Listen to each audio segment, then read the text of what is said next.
हमें हृदय में बदला लेने वाला भाव अर्थात प्रतिशोध नहीं रखना है। जब ऐसा भाव मन को चारों ओर से घेर लेता है तो मानो उसी समय जीवन में परिवर्तन आ गया।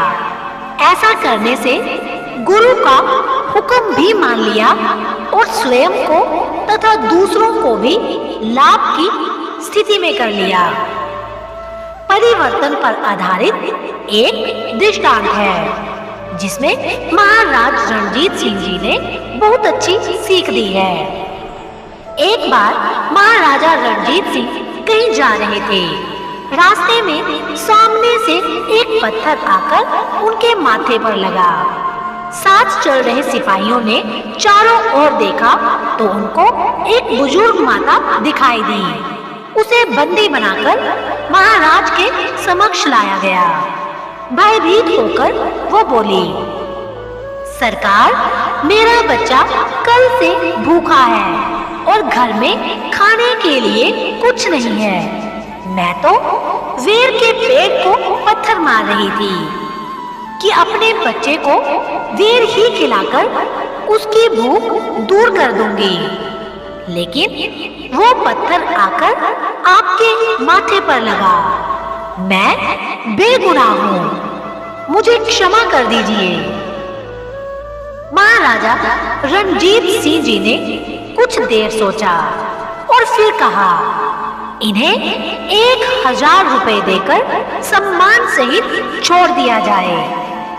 ये सुनकर सब अचंभित रह गए और साथ चल रहे काफिले में से एक ने पूछ लिया, महाराज, जिसे दंड मिलना चाहिए था उसे रुपए दिए जाएंगे, ऐसा क्यों? महाराजा रणजीत सिंह बोले, यदि वृक्ष को पत्थर लगने पर वो मीठा फल देता है तो पंजाब के महाराजा उसे खाली हाथ कैसे लौटा दे?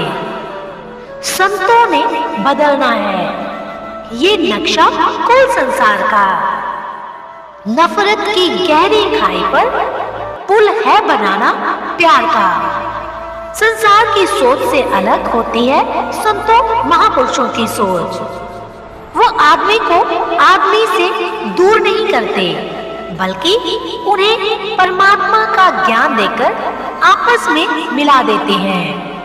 प्रभु का एहसास और मन में पूर्ण विश्वास रखकर स्वयं को संवारते चले जाना है। सुख दुख से ऊपर उठकर जीवन यापन करने का यही मूल मंत्र है। इसी तरह अनुकंपा से जीवन में सकारात्मक परिवर्तन आते चले जाते हैं। फलस्वरूप आध्यात्मिक, व्यक्तिगत, पारिवारिक, सामाजिक एवं व्यावहारिक जीवन प्रगति और खुशहाली की ओर अग्रसर होता चला जाता है। तुलसीदास जी ने भी लिखा है, दया धर्म का मूल है, पाप मूल अभिमान।